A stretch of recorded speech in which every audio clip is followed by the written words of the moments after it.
मुंबईत अवकाळी पावसाचं थैमान पाहायला मिळालं। अचानक आलेल्या पावसामुळे मुंबईतील अनेक सखल भागात पाणी साचलं होतं। मुंबईच्या साकीनाका परिसरातही गटाराचे पाणी आणि कचरा रस्त्यावर आल्याचं पाहायला मिळालं। त्यामुळे रस्त्याला गटाराचं स्वरूप प्राप्त झालं। यावेळी पाण्यासोबतच कचरा लोकांच्या दुकानात आणि घरात शिरल्यानं स्थानिक नागरिकांचा संताप पाहायला मिळाला।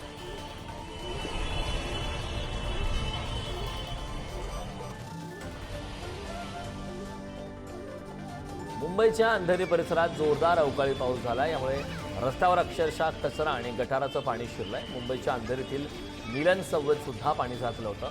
त्यामुळे अंधेरीत मोठ्या प्रमाणात वाहतूक कोंडी झाल्याचं पाहायला मिळालं। पाणी साचल्यानं मिलन सबवे बंद केल्यामुळे प्रवाशांना आणि नागरिकांना मोठा मनस्ताप सहन करावा लागला।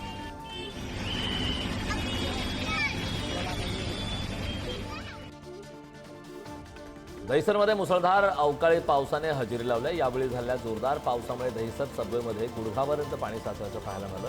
तसंच मुंबई उपनगरातही जोरदार पाऊस झाला। या पावसामुळे अनेक भागात पावसाचं पाणी साचलंय। त्यामुळे नागरिकांना गुडघाभर पाण्यातून प्रवास करावा लागतोय।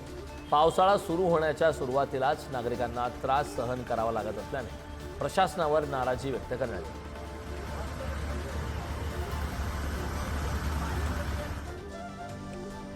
पुण्याला अवकाळी पावसानं झोडपून काढले। रात्रभर पुण्यात पावसाचा हाहाकार पाहायला मिळाला। अनेक सखल भागात पाणी साचलंय। जोरदार वाऱ्यामुळे 3 होर्डिंग कोसळले तर काही ठिकाणी झाडं उन्मळून पडली। मुसळधार पावसामुळे पुणे शहराची चांगलीच दाणादाण उडली।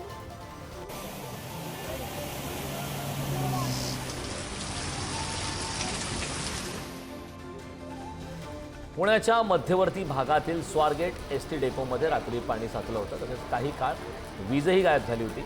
त्यामुळे स्वारगेट स्थानकातील प्रवाशांचे चांगले हाल झाले।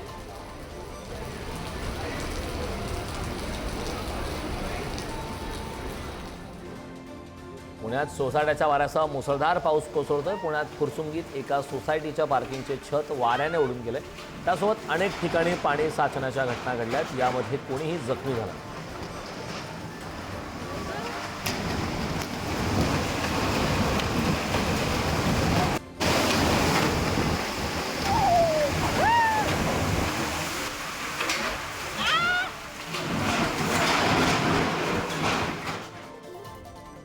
पुणे जिल्ह्यातील आंबेगाव आणि मंचरमध्येही अवकाळी पावसाचा हाहाकार पाहायला मिळाला। अचानक आलेल्या जोरदार पावसामुळे पुणे नाशिक महामार्गावर पाणी साचलं होतं। तसेच पुणे नाशिक महामार्गाला साईड गटर नसल्यानं पावसाचं पाणी शेतकऱ्यांच्या घरात घुसलं।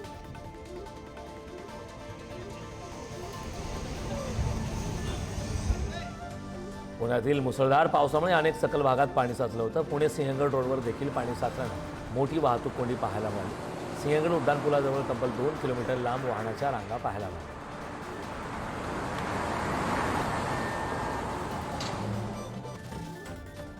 पुण्यातील सिंहगड परिसरात वादळी वाऱ्यासह जोरदार पाऊस झाला। त्यामुळे सिंहगड रस्त्यावर हाय टेन्शन तारेचं घर्षण झाल्यानं झाडाला आग लागल्याची घटना घडली।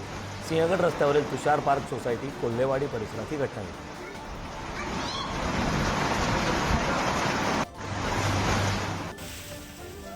माथेरानमध्ये जोरदार पाऊस कोसळलाय। वादळी वारे आणि विजेमुळे बत्ती गुल होत असल्याने व्यावसायिकांना फटका बसलाय। अवकाळी पावसाचा रानमेव्याला फटका बसला असून यंदा पावसामुळे जांभळे, करवंदी आणि आंब्यांना फटका बसलाय। त्यामुळे आदिवासींचा रोजगार बुडाला।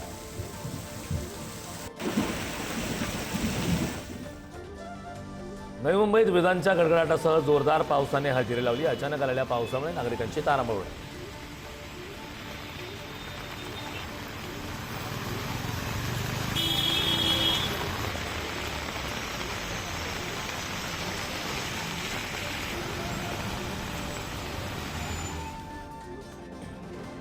कांदिवली भागात SRAच्या इमारतीत पावसाच्या पाण्याने गळती लागली। पहिल्या पावसात कांदिवली पश्चिम लालजीपाडा येथील जय भारत SRA इमारतीच्या बांधकामाची पोलखोल झाली। या पावसाच्या गळतीमुळे इमारतीतील नागरिकांना मोठा त्रास सहन करावा लागला। मुंबईत मुसळधार पावसाने हजेरी लावल्या। पावसामुळे पवईत झाड कोसळलं। या घटनेमुळे परिसरातील वाहतूक काही काळ विस्कळीत झाली होती। सुदैवाने या घटनेत कोणतीही जीवितहानी झाल्याचं वृत्त नाही।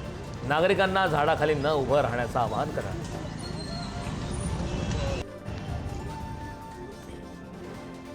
बदलापुरात जोरदार पावसामुळे रेल्वे रुळाखालील भुयारी मार्गात मोठ्या प्रमाणात पाणी साचलं। त्यामुळे पूर्वेकडून पश्चिमेला जाण्याचा मार्ग बंद झालाय। हा मार्ग बंद झाल्याने बदलापूरकरांना मोठा वळसा घालून सावरकर उड्डाणपुलावरून ये जा करावी लागली।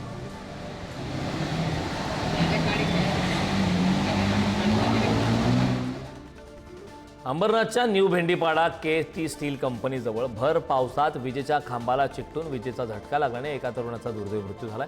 यावेळी त्याला मित्रांनी उपचारासाठी रुग्णालयात दाखल केले, मात्र उपचारापूर्वीच त्याचा मृत्यू झालाय। त्यामुळे भेंडीपाडा परिसरात शोककळा पसरली। अकोला शहरात जोरदार वादळी वाऱ्यासह अवकाळी पावसाने हजेरी लावली। यावेळी शहरातील अनेक भागातील विद्युत पुरवठा खंडित झाला होता। तर या पावसामुळे परिसरातील नाले ओसंडून वाहू लागलेत। पावसामुळे उकाड्यापासून हैराण असलेल्या नागरिकांना दिलासा मिळाला। हवामान विभागाकडून जिल्ह्याला पावसाचा अलर्ट देण्यात आला। लातूर जिल्ह्यातील चाकूर शहरासह तालुक्यातील काही भागात जोरदार वादळी वाऱ्यासह अवकाळी पावसाने हजेरी लावली। शहरातील काही जणांच्या घरांच्या दारातून घरामध्ये थोडेसे पाणी आले, त्यामुळे नागरिकांची तारांबळ उडाली। वादळी वाऱ्यामुळे लातूर शहरातील अनेक भागातील वीज पुरवठा खंडित झाला। कोल्हापूर शहरात वादळी वाऱ्यामुळे करवीर तहसीलदार कार्यालयासमोर भलं मोठं झाड कोसळलं। कोल्हापुरात सलग 5 ते 6 दिवसांपासून पाऊस कोसळतोय। जिल्ह्यातल्या काही भागात मुसळधार पाऊस कोसळला।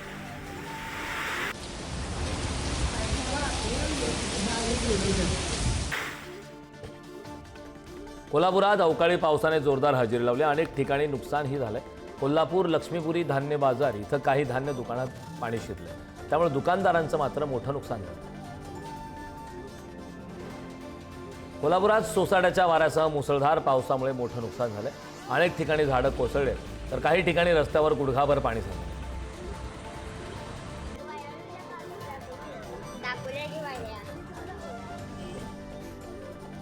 कोल्हापूर जिल्ह्यात वादळी वाऱ्यासह मुसळधार पाऊस सुरू आहे। वादळी वाऱ्यामुळे जिल्ह्यात अनेक भागात शेतकऱ्यांचं मोठं नुकसान झालंय। तर कागल तालुक्यातील साके गावातील शेतकऱ्यांच्या नुकसानीचे व्हिडिओ सोशल माध्यमांवर व्हायरल झाले।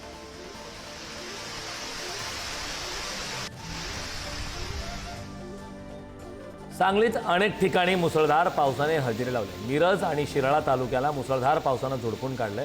अचानक आलेल्या पावसामुळे अनेक ठिकाणी झाडे उन्मळून पडलेत, तसेच पावसामुळे घरे आणि शेतीचं मोठं नुकसान झालं।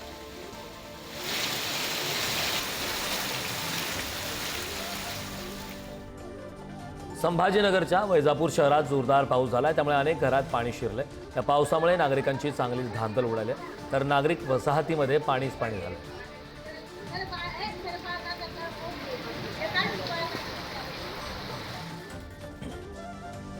पुण्याच्या इंदापूर तालुक्यातील भिगवण गावामध्ये अचानक वादळी वाऱ्यासह अवकाळी पावसाने जोरदार हजेरी लावली। पावसामुळे नागरिकांची चांगली तारांबळ उडाल्याचं पाहायला मिळालं।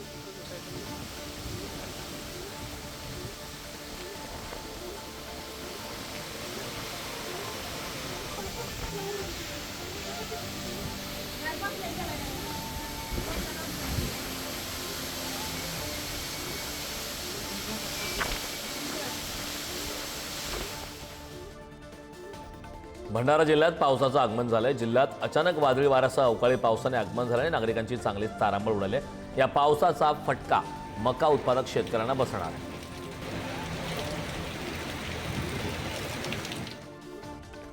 लाखांदूर तालुक्यातील चिंचोली अंतरगाव येथे अवकाळी पाऊस कोसळल्याने मोठ्या प्रमाणात नुकसान झाले। शेतावर कापून ठेवलेले धान्य भिजले, तसेच विद्युत खांब आणि रस्त्यावरील घराशेजारील झाडे वादळामुळे उन्मळून पडलेत। त्यामुळे अनेकांचे tractor, thresher machine, cycle, car आणि सोलार या लाईटचे मोठ्या प्रमाणात नुकसान झाले। अमरावती जिल्ह्यात अवकाळी पावसामुळे निजामपूर भागातील केळीच्या बागेचे नुकसान झाले। यावेळी शेती बांधावर खासदार बळवंत वानखडे यांनी जाऊन शेतकऱ्यांशी संवाद साधला आणि शेतकऱ्यांकडून नुकसानीची माहिती घेतली। तातडीने सरकारने आणि प्रशासनाने दखल घेऊन शेतकऱ्यांना आर्थिक मदत करावी अशी मागणी खासदार बळवंत वानखडे यांनी केली। तळ कोकणामध्ये मुसळधार पाऊस कोसळलाय। कणकवली, कुडाळ, वैभववाडी या तालुक्यामध्ये जोरदार पाऊस झालाय। कणकवली नरडवे नाका येथे अचानक पडलेल्या पावसामुळे रस्त्यावर पाणी साचलं।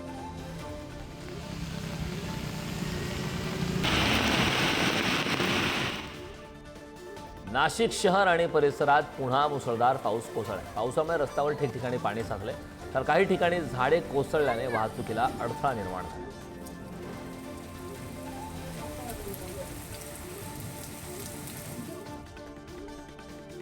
जालन्यात सलग तिसऱ्या दिवशी जोरदार पावसाने हजेरी लावली। पावसाच्या आगमनाने वातावरणात गारवा निर्माण झाला असून नागरिकांची उकाड्यापासून सुटका झाली, मात्र शेतीचं नुकसान होण्याची शक्यता आहे। चांदवडच्या ग्रामीण भागात पावसाला सुरुवात झाली। मुसळधार पावसाने अनेक गावांना झोडपून काढले, तर पावसाने 1 तासात शेतात पाणीच पाणी झालं असून काही ठिकाणी नाले ओढ्यांना पाणी आले। त्यामुळे नागरिकांना सतर्क राहण्याचा इशारा देण्यात आला. भिवंडीत मुसळधार पावसाला सुरुवात झाली. विजांच्या कडकडाटासह जोरदार मुसळधार पाऊस कोसळतोय. उकाड्याने हैराण झालेल्या नागरिकांना दिलासा मिळाला.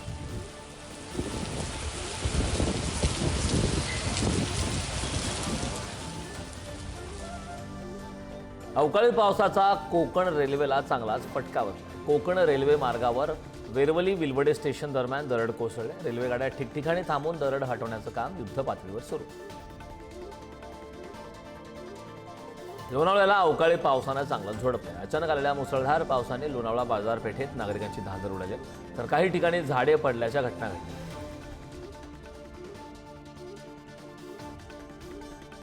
रायगडच्या रोहा शहरात मुसळधार पावसाने हजेरी लावली. मुसळधार पावसामुळे बाजारपेठेतील दुकानात तसेच काहींच्या घरात गटाराचं पाणी शिरलं. त्यामुळे हे पाणी शिरल्याने व्यापाऱ्यांची व नागरिकांची चांगलीच तारांबळ उडली.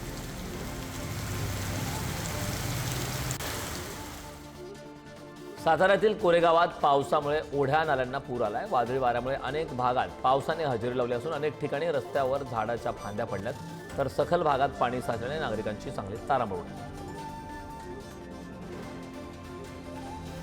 साताऱ्यात अवकाळी पावसानं थैमान घातला असून कास रोडवर मोबाईल टॉवर कोसळला. त्यामुळे 2 ते 3 किलोमीटरपर्यंत वाहनाच्या लांबच लांब रांगा लागल्या होत्या.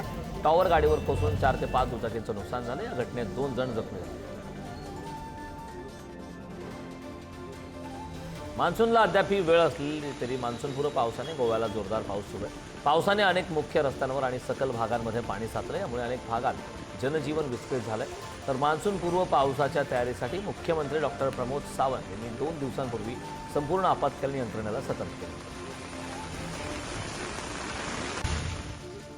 कल्याणपूर्वमध्ये सप्तशृंगी इमारतीचा स्लॅब कोसळून मोठी दुर्घटना घडली. दुर्घटनेत 6 जणांचा मृत्यू झालाय, तर 7 ते 8 जण जखमी झाले, तर अनेक जण अडकल्याची भीती आहे. मृतांच्या कुटुंबियांना सरकारकडून 5 लाखांची मदत ही जाहीर करण्यात आली.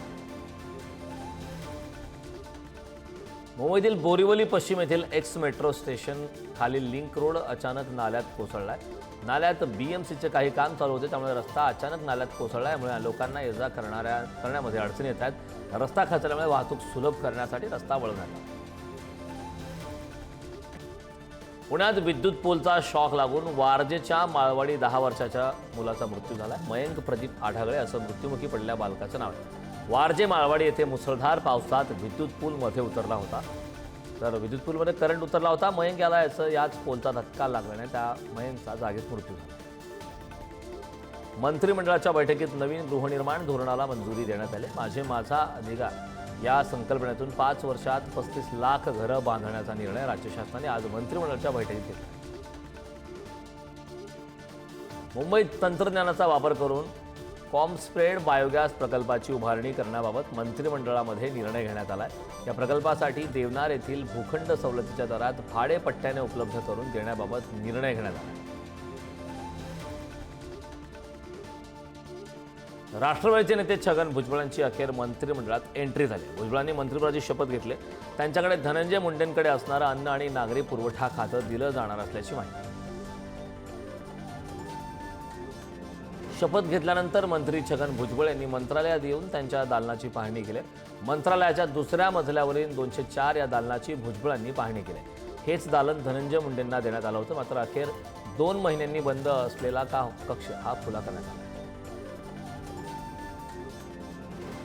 केंद्रीय गृहमंत्री अमित शहा पुढील आठवड्यात महाराष्ट्र दौऱ्यावर येणार आहेत.